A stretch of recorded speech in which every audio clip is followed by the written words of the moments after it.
Hackers don't give a toss about policy. Quite an attention-seeking title, I would think. Apart from the obvious read further carrot, I think there is a place for commentary on this subject.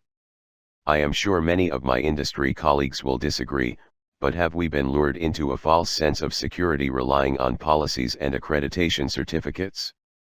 Now let me say upfront, only a fool would suggest that regulatory standards and accreditation are pointless and without purpose. The question here is, have we relied on them to solve all our problems? Have organizations moved away from security tools, intelligence gathering, and actionable evidence in preference for documentation controls? I guess we need to go back to when it all started. For those that remember, there was a time when the security administrator was also the security manager, security architect, and risk manager. Business and technology had not yet collided, leaving an amalgam of confusion and opportunity. It was all about providing a simple service and, most importantly, keeping it up. Adding a few security controls came in handy, but formalist processes and procedures were ad hoc at best. Enter the Big Four. Traditionally rooted in financial services, this crew saw an opportunity to clean up the IT Wild West. Bringing policies, procedures, and accountability to the IT world introduced a new standard of risk management, project delivery, and operational services. This was a good thing. Organizations had something to work with, something to measure against. The gates opened, and soon we had a breadth of industry standards and methodologies. The accountants had brought regulation and accountability to the technicians. Security was now as much about certification as it was about security testing and intelligence gathering. With the emergence of smart technologies, data analysis, and the increasing number of ransomware attacks and zero-day exploits, the reliance on documented security was starting to show some cracks in the armor. The growth in government and private sector investment in cyber operations centers is not a coincidence. We are putting troops back on the ground.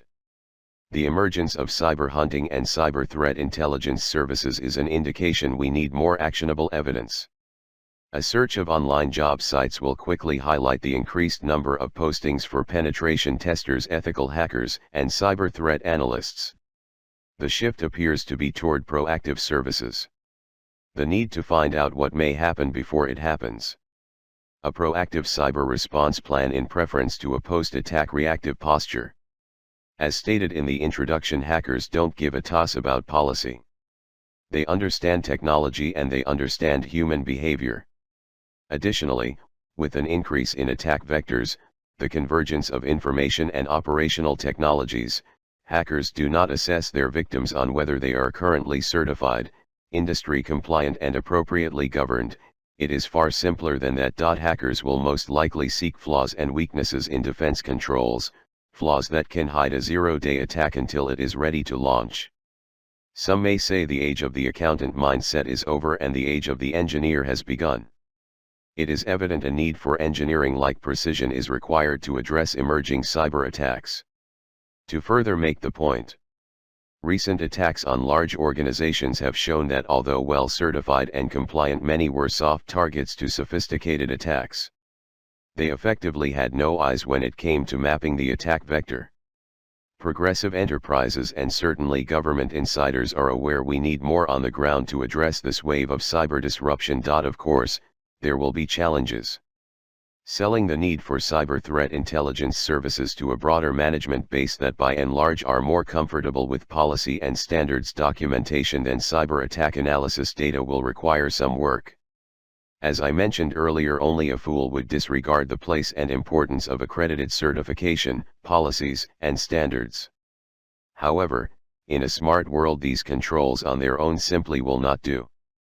To rely on IT policy to stop the cyber criminal is like relying on a law journal to stop crime in our streets. We need the frameworks, the standards, and policies to map out the landscape, highlight the blocks and pieces that require control and consideration. This information provides insight into what needs to be defended and why. It should not be considered as an alternative to cybersecurity controls and threat intelligence services.